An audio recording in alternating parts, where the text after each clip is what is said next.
اسرائیل میں ایک آدمی نے 99 قتل کیے.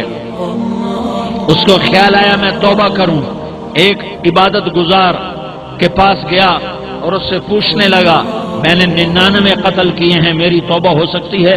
اس نے کہا ہرگز نہیں, تو بڑا ظالم ہے, تیری کوئی توبہ نہیں. اس کو غصہ چڑھا, اس نے اسے بھی قتل کر دیا, 100 کر دیے.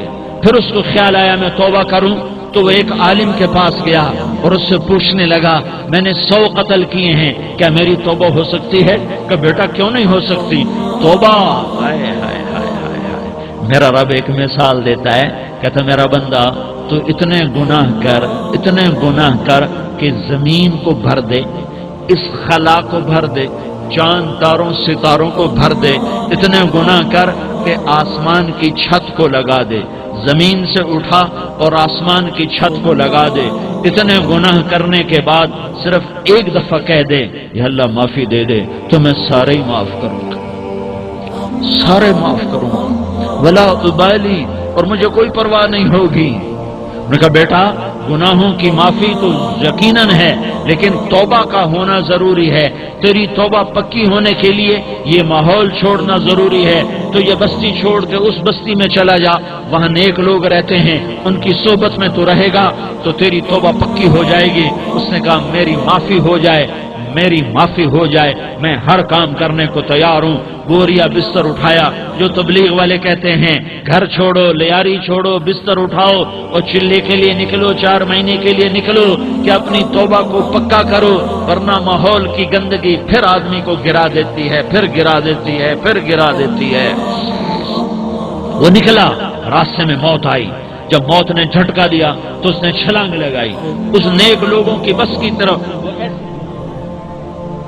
اس کے ہاتھ اس کے آگے اور پورا جسم ایسے آگے پھیلا ہوا. اللہ تعالیٰ نے لیاری والوں کو قصہ سنانا تھا تو دونوں فرشتے بھیج دیے, جنت کا بھی آ گیا, جہنم کا بھی آ گیا. جہنم والے کہنے لگے مجرم ہے, ہتھ کڑی لگاؤ. جنت والے کہنے لگے مہمان ہے, سہرے پہناؤ. جہنم والے کہنے لگے توبہ ادھوری ہے, ابھی توبہ پکی نہیں ہے, ابھی نیک لوگوں کے شہر کو پہنچا ہی نہیں ہے کہ موت آ گئی. اور جنت کے میں کہنے لگے نہیں نہیں نہیں, توبہ ارادے سے ہو جاتی ہے, ارادہ کر لیا توبہ ہو گئی, ہمارا مہمان ہے. اللہ نے تیسرا فرشتہ بھیجا, جاؤ فیصلہ کرو. کیا فیصلہ کرو؟ وہ یہاں مرا پڑا ہے, یہ اس کی بستی ہے, یہ نیک لوگوں کی بستی ہے, وہ یہاں مرا پڑا تھا.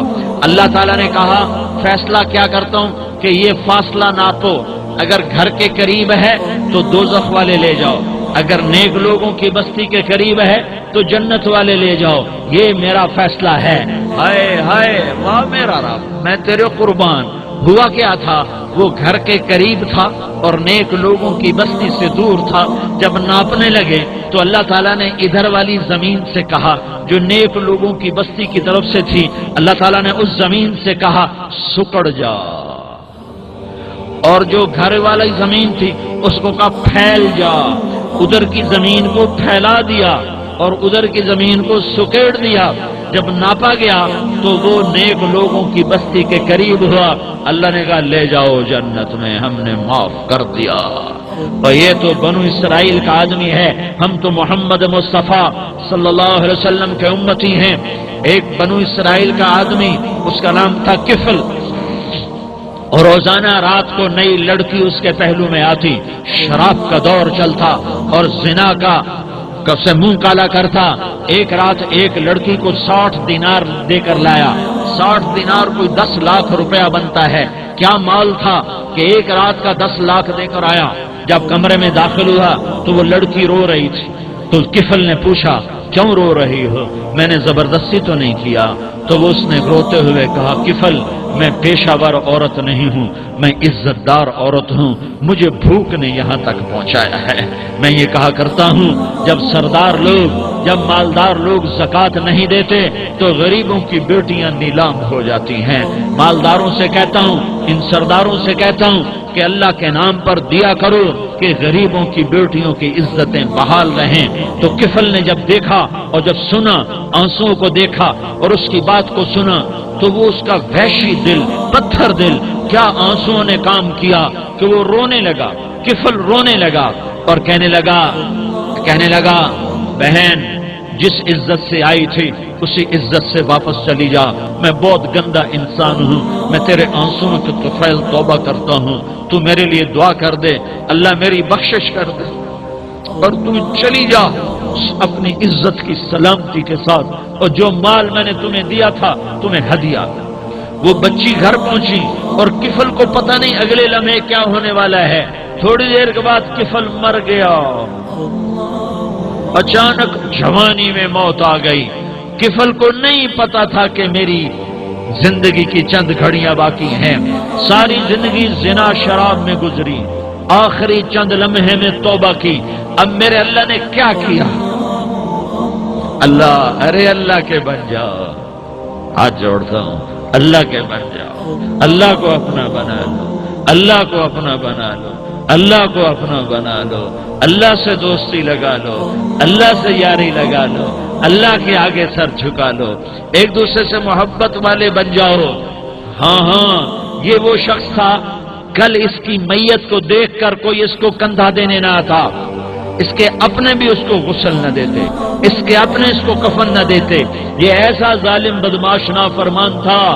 ہاں ہاں، سنو سنو، کفل موسیٰ علیہ السلام کا امتی، طارق جمیل محمد مصطفیٰ کا امتی، سردار عزیر محمد مصطفیٰ کا امتی، ہمارے پیچھے محمد مصطفیٰ کے آنسو ہیں، آہیں ہیں، سسکیاں ہیں، فریادیں ہیں، دعائیں ہیں، یہ بنی اسرائیل کے گناہگار کے لیے کیا کر دیا، کیا کر دیا، کیا کر دیا۔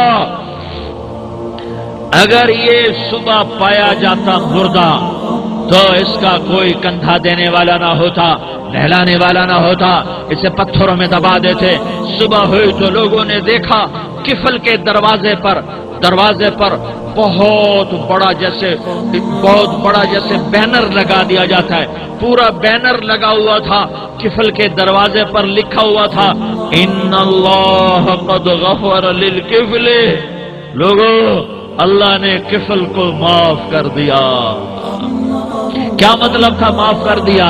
کہ جاؤ جنازہ پڑھو، جاؤ دفن کرو، جاؤ غسل دو، جاؤ کفن دو، میں نے کفل کو معاف کر دیا۔ میرے بھائیو، اپنے اللہ سے اپنا تعلق بناؤ، اور اللہ سے تعلق بنتا ہے توبہ کے ساتھ، اس کے در پر حاضری دینے کے ساتھ۔